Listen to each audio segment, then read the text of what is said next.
Ang mga mata ni Lourdes ay nakabalot pa ng manipis na benda, hapdi na may kasamang malabong paningin. Pagkatapos ng operasyon, ang tanging hangad niya ay makauwi, makapagpahinga sa kanyang sariling kama, at malanghap ang pamilyar na amoy ng kanyang bahay. Ang bahay na binuo niya sa loob ng 20 taon sa pagitan ng mga shift sa cannery ng Zamboanga. Bit-bit ang isang maliit na bag, huminto siya sa tapat ng gate. Pero napatigil siya. Ang dating kulay asul na gate ay napinturahan na ng matingkad na pula. May nakakabit na maliit na karatula. Rooms for rent. Anak? Joel? Marissa? Tawag niya, paos ang boses dahil sa pagod. Walang sumagot sa unang tawag. Pero mula sa loob, narinig niya ang tawanan at yabag ng mga tao. Hindi lang mga anak niya ang nasa loob. May ibang mga boses. Boses ng lalaking hindi niya kilala, boses ng isang negosyante. Pilit na itinulak ni Lourdes ang gate. Bukas ito. Nang makapasok siya sa sala, natigilan siya. Ang kanyang sala, na dati ay puno ng mga litrato ng kanyang mga anak noong bata pa, ay wala na. Napalitan ito ng mga double-deck na kama. Nay, anong ginagawa niyo rito? Si Joel, ang panganay, lumabas mula sa kusina. Hindi ito mukhang nag-aalala na galing siya sa operasyon. Mukha itong naiirita. Sa tabi nito ay isang lalaking mataba na humahawak ng mga papel. Joel, ano ito? Bakit may mga kama rito? At bakit may ibang tao sa bahay ko? Tanong ni Lourdes. Nanlalabo ang paningin pero nararamdaman niya ang kaba sa kanyang dibdib. Tumingin si Joel sa lalaking kasama niya, saka huminga ng malalim. Isang buntong hiningang punong-puno ng pagkadismaya. Nay, sabi ko naman po sa inyo, magpahinga na lang kayo sa ospital o sa bahay ni Marissa. Hindi na po ito ang inyong bahay. Pagmamay-ari na ito ng kumpanya ni Mr. Santos. Tumibok ng mabilis ang puso ni Lourdes. Anong sinasabi mo? Bahay ko ito. Ako ang nagbayad ng bawat semento rito. Ako ang nagbayad ng bubong na ito gamit ang bonus ko sa cannery. Lumapit si Marissa mula sa likod ni Joel. Hindi man lang siya hinawakan o inalalayan. Nay, huwag niyo na pong palakihin ang gulo. Pinirmahan niyo na ang papeles bago kayo operahan. Sabi niyo, pagod na kayo sa bahay. Kami na ang bahala sa inyo. Pero kailangan navigation ang property para mabayaran ang utang namin. Legal ito, Nay. Hindi ako pumirma para ibenta ang bahay ko. Garal-galang boses ni Lourdes.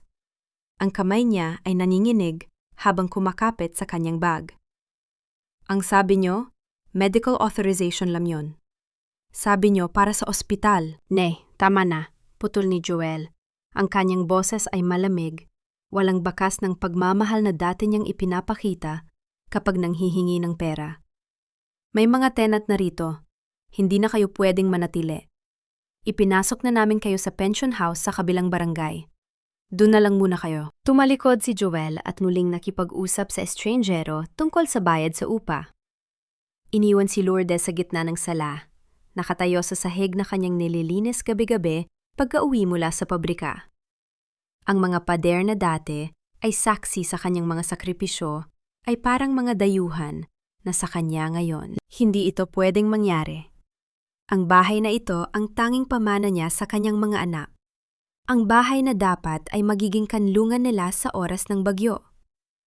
Pero heto siya, pinalalayas ng mga anak na kanyang ipinaglaban sa gutom. Tumingin si Lourdes sa kanyang paligid. Kahit malabo ang paningin, nakita niya ang isang pamilyar na gamit na nakapatong sa ibabaw ng mesa. Ang kanyang lumang logbook kung saan nakatala ang bawat oras ng kanyang pagtatrabaho sa cannery. Ang tanging bagay na hindi nila napansin. Kailangan niyang umalis. Pero hindi dahil pinalayas siya. Aalis siya para bumalit ng may dala ng katotohanang hindi nila kayang itanggi. Mabilis na lumabas si Lourdes ng bahay. Ramdam niya ang panginginig ng kanyang tuhod, ngunit pinilit niyang maglakad ng matuwid. Sa bawat hakbang papalayo sa kanyang sariling pintuan, Parang may sumasaksak sa kanyang dibdib. Hindi lang ito usapin ng semento at kahoy. Ito ay usapin ng utang na loob na hindi niya akalaing tatakbuhan ng sarili niyang mga laman at tugo. Pagdating niya sa maliit at madilim na pension house sa kabilang barangay na itinuro ni Joel, napaupo siya sa gilid ng matigas na kama. Ang silid ay amoy amag at luma. Malayo sa preskong hangin ng sarili niyang bahay, hindi siya umiyak. Ang kanyang mga mata, kahit kakagaling lang sa operasyon, ay parang naging mas matalas sa loob ng kanyang isipan. Naalala niya ang mga sandaling pinapirmahan sa kanya ni na Joel at Marissa ang mga dokumento. Para mabilis ang transaksyon sa ospital, Nay, ang sabi ni Marissa noon. Tiwala siya. Binigay niya ang kanyang buong pagkatao sa mga anak na ito.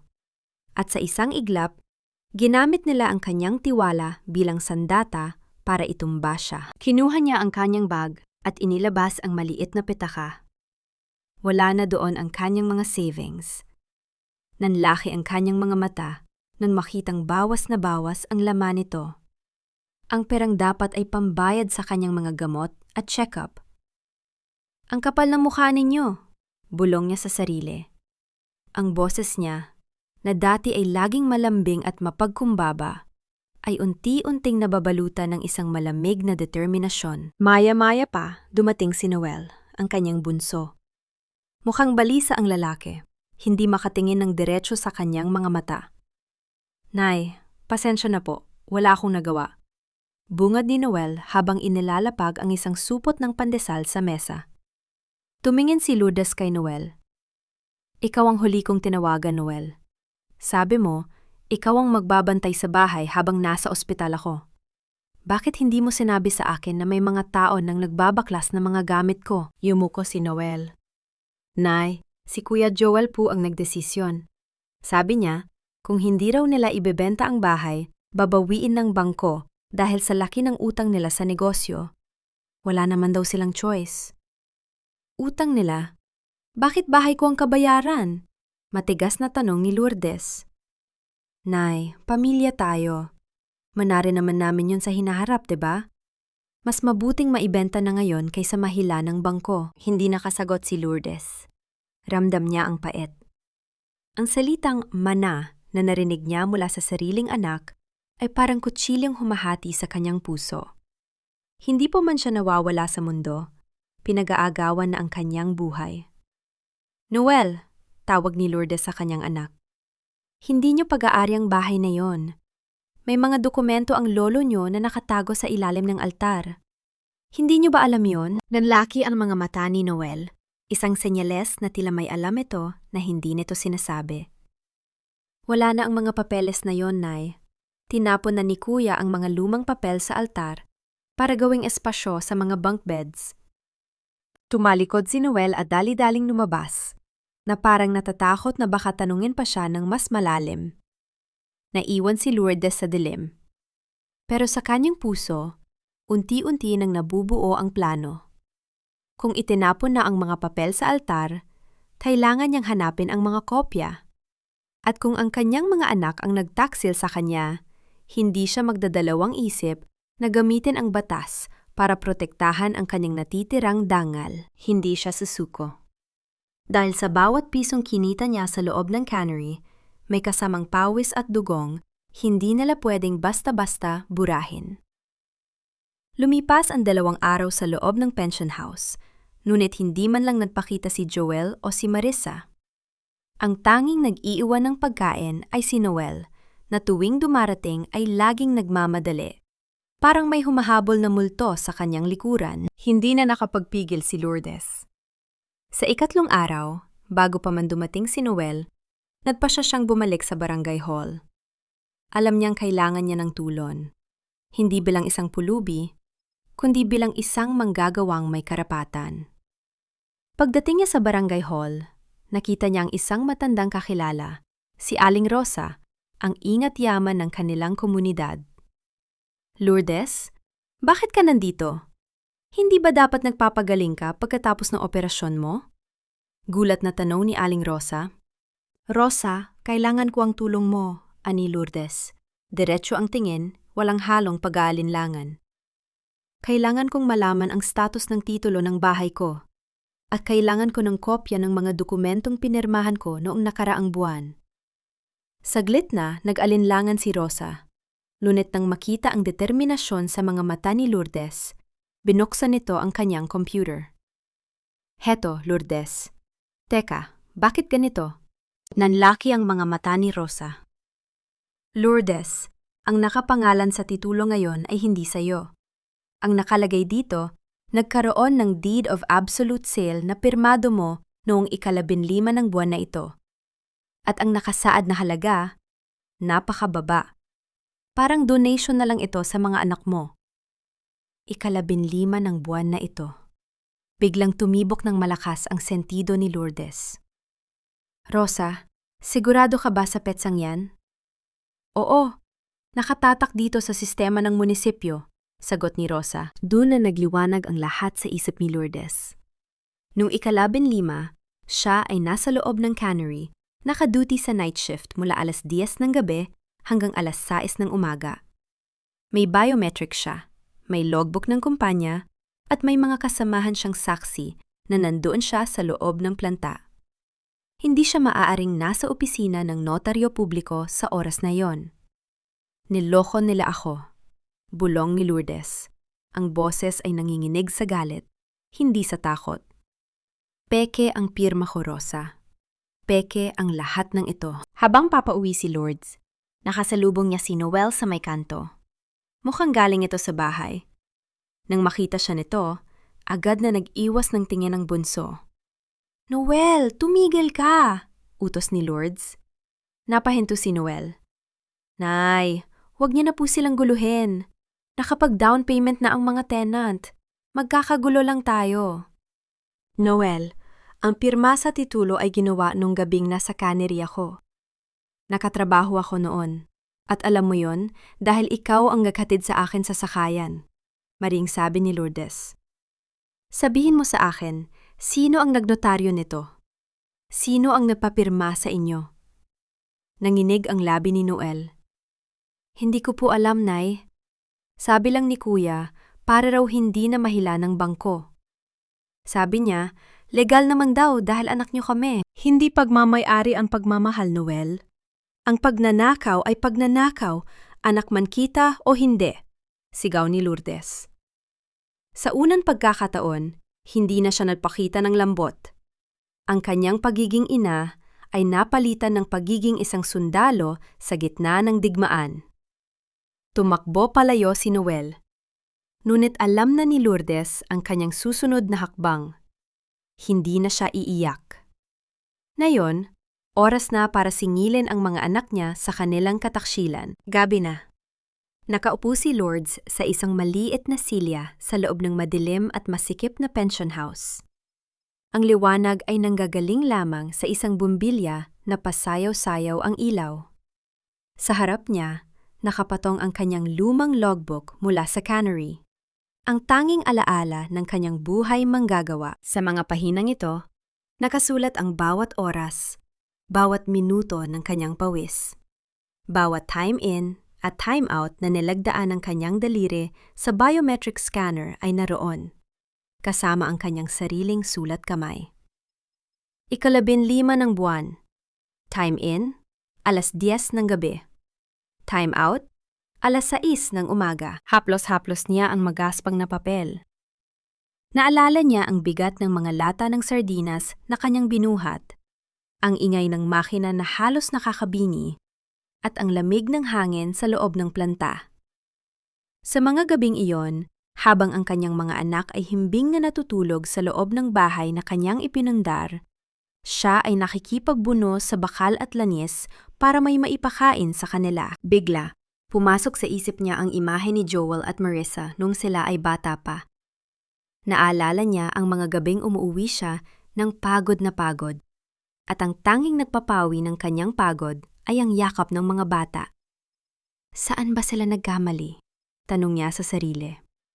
O baka naman, ako ang nagkamali sa pagpapalaki sa kanila na hindi nakatikim ng hirap. Ang sakit ng kanyang operadong mga mata ay wala pa sa kalahati ng hapdi na nararamdaman niya sa kanyang puso. Sa bawat pagtulo ng kanyang luha, parang may isang bahagi ng kanyang pagkatao ang humihingi ng katarungan. Hindi lang katarungan para sa kanyang bahay, kundi katarungan para sa lahat ng mga inang nag-alay ng buhay para sa anak na sa huli ay ituturing na pabigat. Napatingin siya sa kanyang mga kamay. Puro kalyo, magaspang. Ito ang mga kamay na nagtayo ng pader ng bahay na ngayon ay pinagkakakitaan ng kanyang mga anak. Hindi niyo ako pwedeng tapakan, bulong niya sa kawalan. Biglang may kumatok sa pintuan. Si Noel. Pero sa pagkakataong ito, hindi ito nagmamadali. Nay, mahinang tawag nito.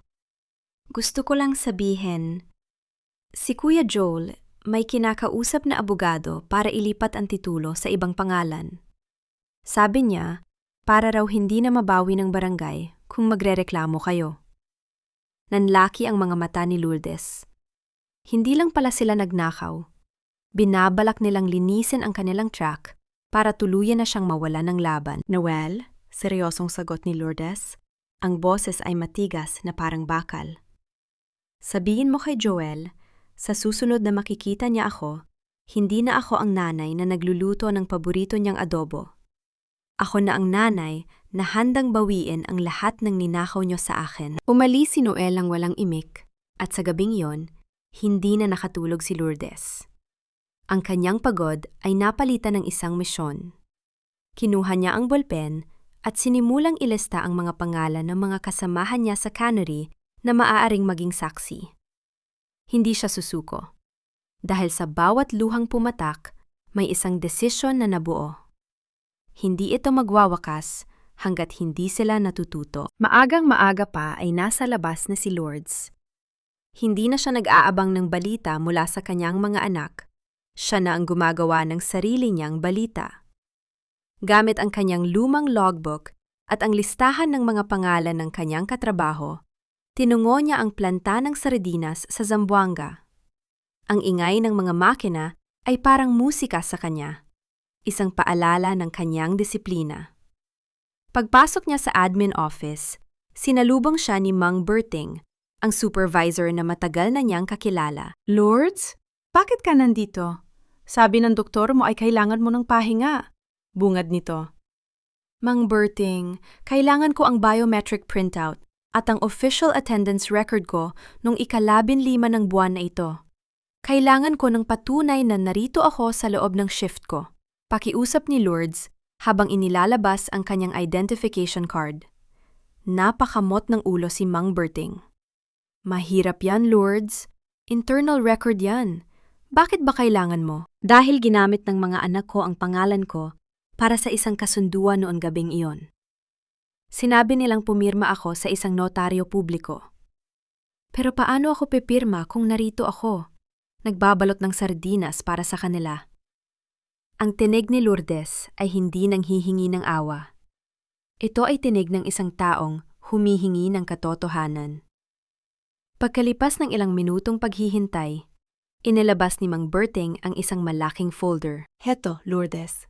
Ang timin mo ay alas 9:55 ng gabi. At ang timeout ay alas 6:05 ng umaga.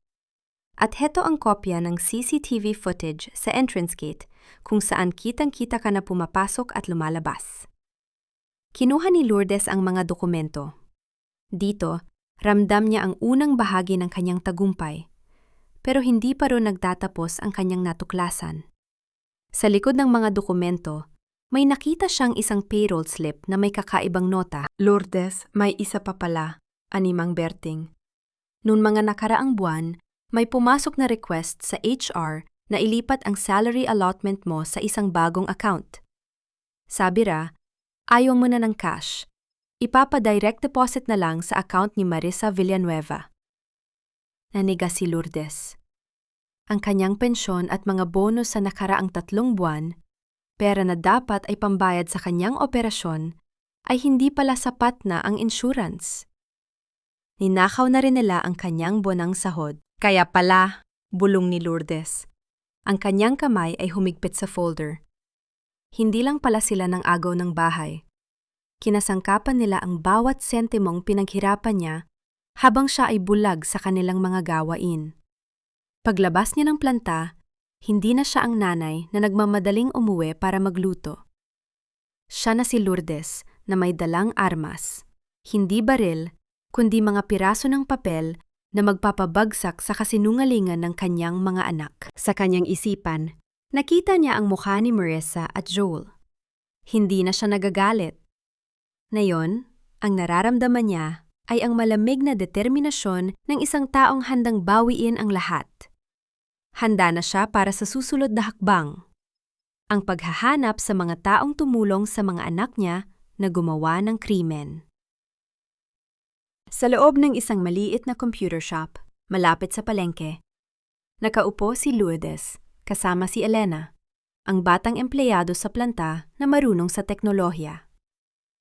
Ang kanyang mga mata na unti-unti nang bumubuti ang paningin matapos ang operasyon ay nakapako sa screen.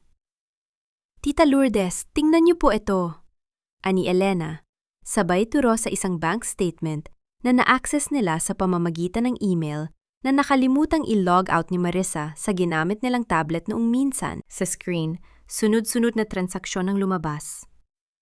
Hindi lang sahod ni Lourdes ang pinapasok sa account ni Marissa, kundi pati ang malaking halaga ng earnest money mula sa nag-upa sa bahay. "Tita, tignan niyo po ang recipient," wika ni Elena. Ang malaking bahagi ng pera ay hindi napunta sa utang ng negosyo ng asawa ni Marissa, kundi sa isang online gambling platform at sa pagbabayad ng mga mamahaling gamit ni Joel. "Napakasinungaling nila," bulong ni Lourdes. Ang sakit na naramdaman niya noon ay napalitan ng isang mapait na kaliwanagan.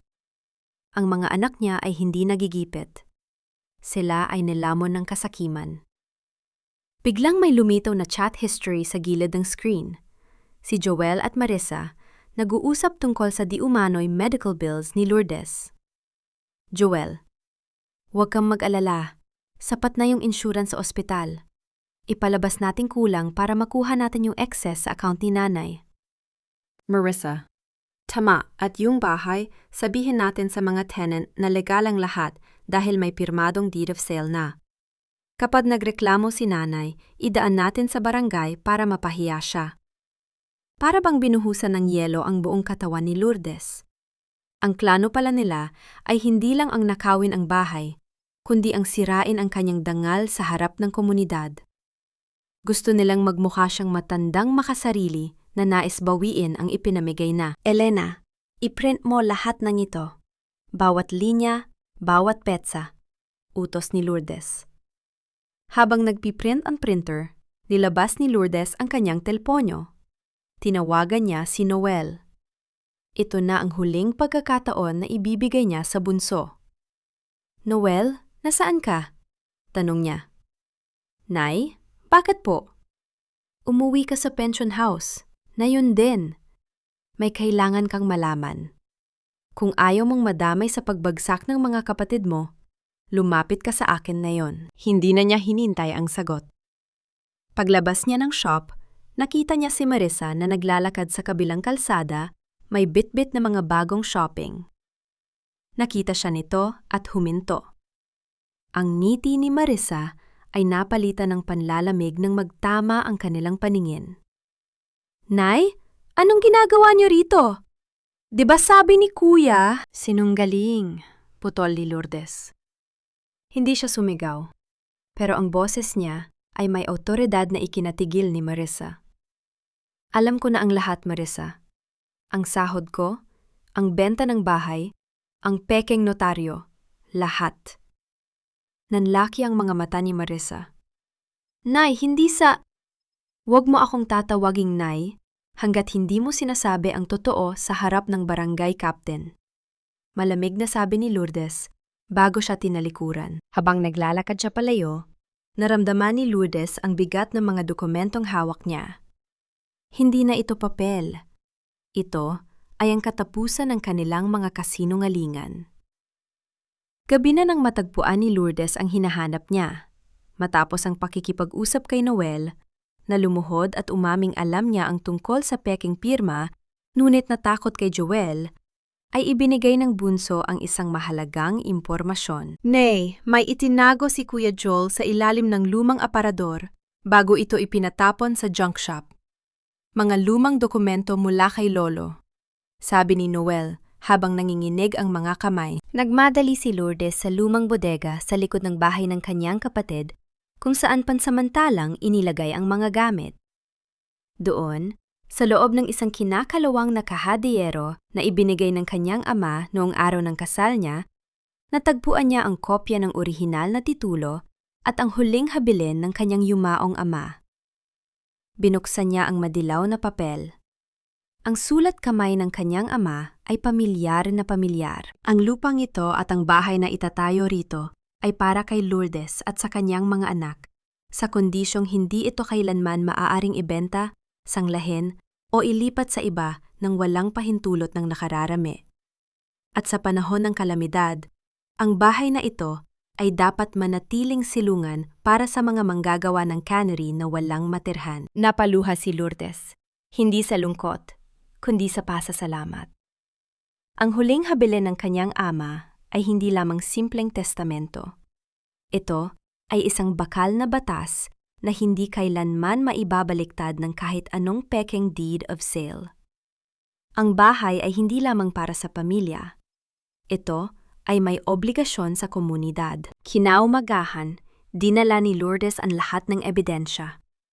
Ang logbook ng cannery, ang mga kopya ng transaksyon sa bangko, ang mga chat log, at ang testamento ng kanyang ama. Sa tanggapan ng barangay captain. Si Kapitan Tasio, na matagal nang kilala si Lourdes bilang isa sa pinakamatamang manggagawa sa kanilang lugar, ay seryosong nagbasa ng mga dokumento. "Lourdes, mabibigat ang paratang nga ito," ani Kapitan Tasio pagkatapos niyang suriin ang pekeng pirma at ang testamento.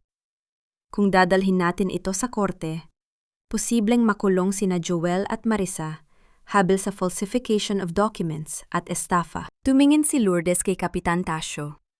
Ang kanyang mga mata ay walang bakas ng pag-aalinlangan. "Kapitan, hindi ko hangaring makulong ang mga anak ko kung kaya pa nilang magbago. Pero gusto ko silang matuto.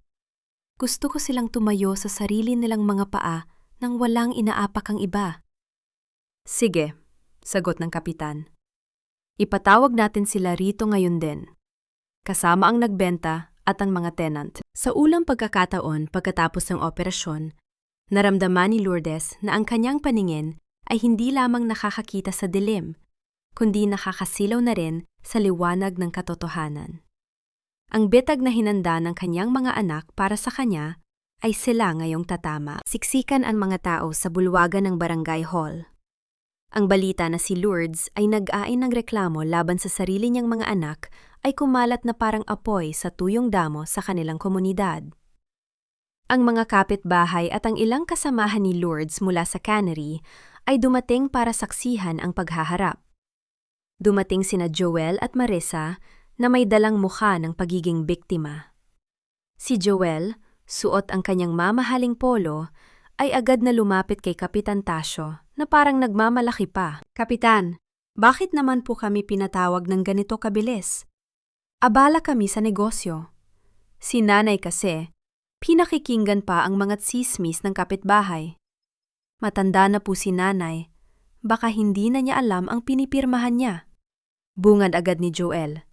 Pilit na pinapalabas na may problema sa pag-iisip ang ina. Si Marisa naman ay agad nagpahiwatig ng pagluha. "Oo nga po, Kapitan.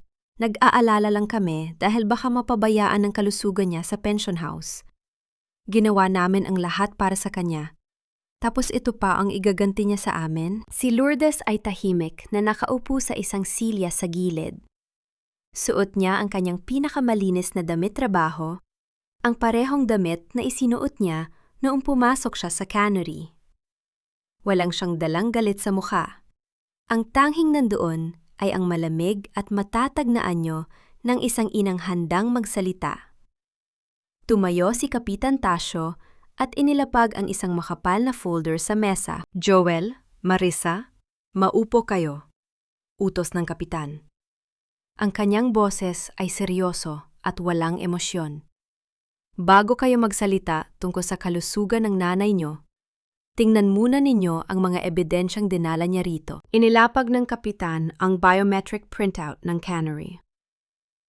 Noong 15 ng buwan na ito, sinabi ninyong pumirma si Lourdes sa isang notaryo publiko sa bayan para sa deed of sale. Pero ayon sa record ng planta, si Lourdes ay nagtatrabaho sa night shift mula alas 10 ng gabi hanggang alas 6 ng umaga. May kasama siyang mga saksi at CCTV footage. Paano siya pumirma sa notaryo kung narito siya sa loob ng planta? Nagbabalot ng sardinas? Nanlamig ang mukha ni Joel. Nawala ang ngiti sa kanyang labi. Tumingin siya kay Marissa na agad namutla. At isa pa, dagdag ni Kapitan Tasio, habang nilaladlad ang testamento ng yumaong ama ni Lourdes.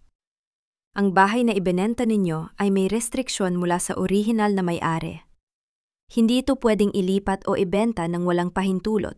At nakasaad dito na ito ay dapat maging silungan ng mga manggagawa sa oras ng kalamidad. Kayo ay lumabag hindi lamang sa batas ng tao, kundi pati sa huling habilin ng inyong lolo. Ang buong bulwagan ay natahimik. Ang mga kapitbahay na nooy nakatingin kay Lourdes na may pag-aalinlangan, ay unti-unting lumipat ang tingin sa magkapatid na ngayon ay parang mga basang sisiw. Nanay, pabulong na sabi ni Marissa, sabay lapit para hawakan ang kamay ni Lourdes. Tulungan niyo kami. Nadala lang kami sa utang. Hindi namin sinasadyang. Huminga ng malalim si Lourdes. Hinila niya ang kanyang kamay mula sa pagkakahawak ni Marissa. Binigyan ko kayo ng tahanan, sabi ni Lourdes. Ang kanyang tinig ay umalingaw-ngaw sa buong bulwagan nang walang halong pagsigaw. Binigyan ko kayo ng kinabukasan gamit ang bawat patak ng pawis ko sa cannery. Pero ang iginanti ninyo sa akin ay kasinungalingan at pagtataksil. Ngayon, gusto niyo akong paalisin sa sarili kong bahay? Tumingin si Joel kay Kapitan Tasio, nanginginig ang boses. Kapitan, ano pong mangyayari ngayon? May dalawang pagpipilian kayo, sagot ni Kapitan Tasio. Ang una ay dalhin natin ito sa korte at harapin ninyo ang kasong estafa at falsification of documents. Ang ikalawa, ibasura ninyo ang kontrata ngayon din. Isauli ang buong halagang nakuha ninyo sa mga tenant at pirmahan ang pagbabalik ng titulo sa pangalan ni Lourdes. Napatungo si Joel. Ang kayabangan niya kanina ay parang bula na nawala. Si Marissa naman ay tuluyan ng humagulgol, hindi dahil sa pagsisisi, kundi dahil sa takot na mawala ang lahat ng kanilang marangyang buhay. Ang kasunduan ay nilagdaan sa ibabaw ng mesa ng barangay hall. Walang lumagda ng may ngiti. Si Joel, na nanginghinig ang kamay, ay pinilit pumirma sa dokumento ng pagpapawalang bisa sa deed of sale. Si Marissa naman ay nakatingin sa sahig. Ang kanyang mamahaling bag ay nakapatong sa silya na parang sagabal na lamang sa kanya. Kailangan nating isauli ang earnest money sa may-ari ng talyer na umupa sa bahay, Joel. Seryosong sabi ni Kapitan Tasio. At ang mga kagamitan na dinala ninyo roon, ilabas ninyo bago sumapit ang bukas. Paglabas ng barangay hall, sinalubong ng malamig na hangin ng hapon si Lourdes. Wala nang bigat sa kanyang dibdib. Ang natitira na lamang ay ang katahimikan ng isang taong nakatayo muli sa sarili niyang mga paa. Si Noel, na kanina pa nakatayo sa sulok ng hindi nagsasalita, ay lumapit sa kanya. Yumuko ito, nanginghinig ang boses. Nay, patawarin niyo po ako. Hindi ko kayo ipinagtanggol kina kuya dahil natakot ako na itakwil din nila ako. Tinitigan ni Lourdes ang bunso. Ramdam niya ang awa. Ngunit alam niya na ang pagpapatawad ay hindi nangangahulugang walang hanggan ang pagpaparaya. Noel, mahinahong sabi ni Lourdes, ang pagiging duwag ay may kapalit. Hindi kita itinakwil dahil anak kita. Pero simula ngayon, hindi na ako aasa na ikaw ang magiging sandalan ko.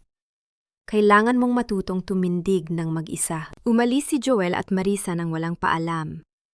Sumakay sila sa isang motorsiklo, ang kanilang mga mukha ay balot ng galit at kahihiyan. Ang mga kapitbahay na nooy nakatingin sa kanila ng may paghanga ay nag-iwas na ng tingin. Ang kasakiman na inakala nilang magbibigay sa kanila ng kapangyarihan ay siyang tuluyang nagpabagsak sa kanilang dangal sa komunidad. Kinaumagahan, bumalik si Lourdes sa kanyang bahay. Ang mga lock na ikinabit ng mga tenant ay tinanggal na. Binuksan niya ang pinto. Ang amoy ng lumang kahoy at ang sikat ng araw na tumatagos sa bintana ay sumalubong sa kanya. Wala pang laman ang loob ng sala. Inalis na nina Joel ang mga double deck. Pero para kay Lourdes, ang espasyong iyon ay hindi na isang bahay na nawala ng laman. Ito ay isang malinis na canvas para sa kanyang bagong buhay. Kinuha niya ang kanyang walis, lumabas sa pintuan, at sinimulang walisin ang mga tuyong dahon sa harapan ng gate. Ang bawat hagod ng walis ay parang pag-alis sa mga taon ng pagod at panlilinlang. Hindi na siya ang inang nagpapakain sa mga anak na walang utang na loob. Siya na si Lourdes, ang babaeng nagtayo ng sarili niyang tahanan, at ang babaeng hindi na kailanman magpapadurog sa sinuman. Ang karma ay hindi laging dumadating sa pamamagitan ng kidlat. Minsan, ito ay dumarating ng dahan-dahan, dala ang mga desisyong pinili mo para sa iyong sarili. Isang linggo pagkatapos ng insidente sa barangay, ang buhay nina Joel at Marissa ay tuluyang gumuho. Si Joel, dahil sa pagka-default sa kanyang mga utang sa negosyo, at sa pagkawala ng perang nakuha sa ilegal na bentahan ng bahay, ay kinailangang ibenta ang kanyang bagong kotse para lang pambayad sa mga pinagkakautangan. Ang mga kaibigan niyang mangangalakal ay lumayo ng malamaman ang ginawa nitong panlilinlang sa sariling ina. Si Marissa naman ay iniwan ng asawa. Nang malaman ng lalaki na wala na silang nakuhang mana o ari-arian kay Lourdes, at sa halip ay nakalubog pa sa iskandalo ang pangalan ng pamilya, nagdesisyon itong lumayas at magsama sa iba.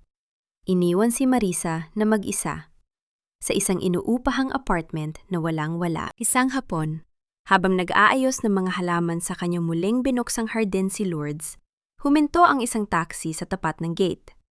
Si Marissa ang bumaba. Ang kanyang buhok ay magulo, ang mukha ay mugto sa kakaiyak, at ang mamahaling damit na isinuot niya noon ay mukhang luma na at gusot. Lumapit si Marissa sa gate, pilit na binubuksan ito. Ngunit nakakandado na ito mula sa loob. "Nay, nanay, tulungan niyo po ako!" Sigaw ni Marissa, umiiyak habang kumakapkap sa bakal na gate. "Iniwan na ako ni Marco. Wala na akong pambayad sa upa. Si Kuya Joel naman, nagtago na sa ibang probinsya dahil sa mga naghahabol sa kanya. Nanay, kayo na lang ang pamilya ko." Tinitigan ni Lourdes ang kanyang anak mula sa beranda. Walang galit sa kanyang mukha. Ang tanging naroon ay isang matalim na katahimikan. "Marissa," ani Lourdes, kalmado ang boses. "Nung pinirmahan mo ang kontrata habang bulag ako sa sakit, sinabi mo sa akin na kailangan ninyong mabuhay. Binigyan ko kayo ng buhay sa loob ng 20 taon. Ngayon, oras na para matuto kang mabuhay para sa sarili mo." "Nay, patawarin niyo ako! Papasukin niyo lang ako kahit sa kusina lang! Titira ako sa silong!" Pagmamakaawa ni Marissa, lumuhod ito sa semento sa labas ng gate. Ang kusina ng bahay na ito ay para sa mga taong marunong rumespeto sa pawis ng iba, mariing sabi ni Lourdes. "Pinigyan kita ng pagkakataon noon, Marissa, pero pinili mong angkinin ang hindi sayo. Tapos na ang panahon na ako ang sasalo sa mga pagkakamali ninyo." Tumalikod si Lourdes at nagpatuloy sa pagdidilig ng mga halaman. Hindi niya pinakinggan ang mga hikbi ni Marissa sa labas. Alam niyang masakit. Ngunit alam din niya na ang pagpapatawad ng walang pananagutan ay hindi pagmamahal. Isa lamang itong pagpapalaki sa kasakiman. Pagkalipas ng ilang minuto, narinig niya ang pag-alis ng taxi. Tumahimik muli ang paligid. Huminga ng malalim si Lourdes. Naramdaman niya ang init ng araw sa kanyang balat at ang kapayapaan sa kanyang dibdib. Ilang buwan na ang lumipas mula nang maibalik kay Lourdes ang kanyang tahanan. Ang mga sugat ng nakaraan ay hindi na masakit, Ito ay naging mga pilat na nagpapatunay sa kanyang katatagan. Alinsunod sa huling habilin ng kanyang yumaong ama, tinupad ni Lourdes ang pangako. Ang 2 silid sa likod ng bahay, na dati ay bodega ng mga lumang gamit, ay kanyang pinaayos, pininturahan ng maputi, at nilagyan ng malinis na mga kama. Ginawa niya itong isang ligtas na kanlungan. Ang bahay kanlungan para sa mga babaeng manggagawa sa cannery na walang masulingan kapag dumarating ang malalakas na bagyo o kapag sila ay pinalalayas ng kanilang mga kasama sa buhay. Isang hapon, habang naghahanda siya ng kape sa kusina, dumating ang ilang kasamahan niya sa planta, bitbit ang kanilang mga bag. Si Elena, ang batang tumulong sa kanya noon, ang nangguna. Tita Lourdes, pwede po ba kaming makitira muna rito ngayon? Malakas po ang ulan at baka bahay na naman ang mababa naming lugar. Sabi ni Elena habang pinupunasan ang basa nitong balikat. Ngumiti si Lourdes. Isang ngiting nagpapakita ng kanyang buong pagkatao. Malambot, matatag, at buo. Halikayo sa loob, pag-aanyaya ni Lourdes. May bagong luto akong kape at mainit na pandesal.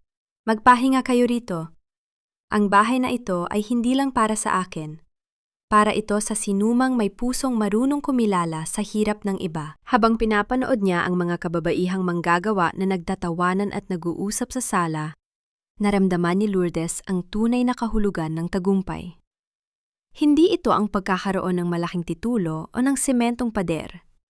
Ito ay ang pagkakaroon ng kapangyarihang magbigay ng liwanag sa iba nang hindi nawawala ang sarili mong ningning. Si Noel, ang kanyang bunso, ay paminsan-minsan ding dumadalaw. Hindi na ito nagdadala ng mga problema, kundi ng mga gulay at prutas galing sa probinsya kung saan ito lumipat para magsimula ulit. Hindi pa rin ibinigay ni Lourdes ang susi ng bahay kay Noel, ngunit pinag-aralan na nitong kumatok muna bago pumasok. Isang maliit na hakbang patungo sa pagbabago. Ang buhay sa Zamboanga ay nagpapatuloy. Ang mga alon sa dagat ay patuloy na humahampas sa baybayin. Ngunit si Lourdes ay hindi na natatakot sa bagyo. Alam niya na anuman ang dumating, ang kanyang mga kamay na nagtayo ng tahanang ito ay may lakas pa ring ipagtanggol ang kanyang danggal hanggang sa huli. Dumating ang buwan ng Disyembre. Ang hangin sa Zamboanga ay may dalang lamig at amoy ng mga pagkaing inihahanda para sa Pasko. Ang mga parol na hugis bituin ay nagsabit-sabit sa bawat bintana, nagbibigay ng kulay sa mga lansangan. Sa loob ng bahay ni Lourdes, abala ang lahat. Ang mga silid sa likod ay puno ng mga manggagawa mula sa cannery at ng kanilang mga anak.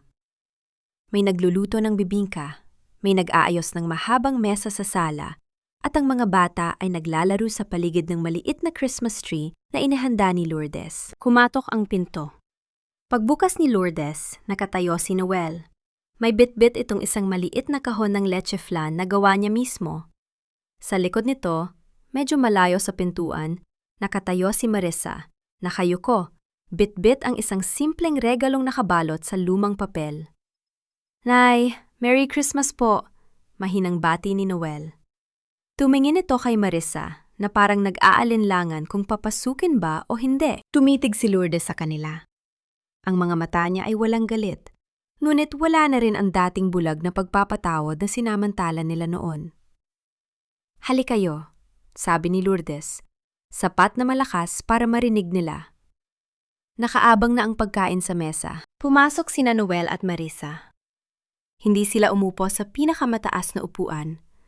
Naupo sila sa dulo ng mahabang mesa kasama ang iba pang mga bisita. Si Marissa ay sumulyap kay Lourdes at sa unang pagkakataon, nakita ng ina ang totoong pagsisisi sa mga mata ng kanyang anak. Isang pagsisising hindi dulot ng kahirapan, kundi ng pagkawala ng pagmamahal ng isang magulang. Pagkatapos ng hapunan, habang ang lahat ay nag-aawitan ng mga awiting Pasko, lumapit si Lourdes sa bintana ng sala. Tiningnan niya ang labas. Ang gate na kulay pula, ang mga halaman na kanyang inalagaan, at ang mga taong kumakatok sa kanyang pintuan, hindi para mang-agaw, kundi para makiisa sa init ng kanyang tahanan. Hindi na siya ang inang nagpaubayan ng lahat para lamang magkaroon ng pamilya. Siya na si Lourdes, ang babaeng nagturo sa kanyang mga anak na ang pagmamahal ng isang ina ay may hangganan, at ang dangal ay hindi kailanman maaring ipagpalit sa kahit anong kayamanan. Nang maramdaman niya ang malamig na simoy ng hangin mula sa labas, hinawakan niya ang susi ng bahay na nakasabit sa kanyang leeg. Mahigpit niya itong hinawakan, numiti sa sarili, at lumingon sa loob kung saan nagiinit ang kanyang tahanan.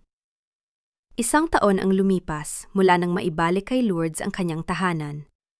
Ang mga sugat ng nakaraan ay ganap ng naghilom, napalitan ng katahimikan at kapayapaan na matagal niyang pinagkait sa kanyang sarili. Madaling araw noon. Tumunog ang kanyang lumang alarm clock sa ibabaw ng bedside table. 4:00 ng umaga. Si Lourdes ay bumangon mula sa kanyang kama, ininat ang kanyang mga buto, at dumiretso sa kusina. Hindi na para maghanda ng baon ng mga anak na mang-aapi, kundi para magtimpla ng mainit na kape para sa kanyang sarili at sa mga manggagawang tutuloy mamaya sa bahay kanlungan. Habang hinihipan niya ang kanyang kape, tumingin siya sa labas ng bintana. Unti-unti nang pumapasok ang liwanag ng umaga sa Zamboanga.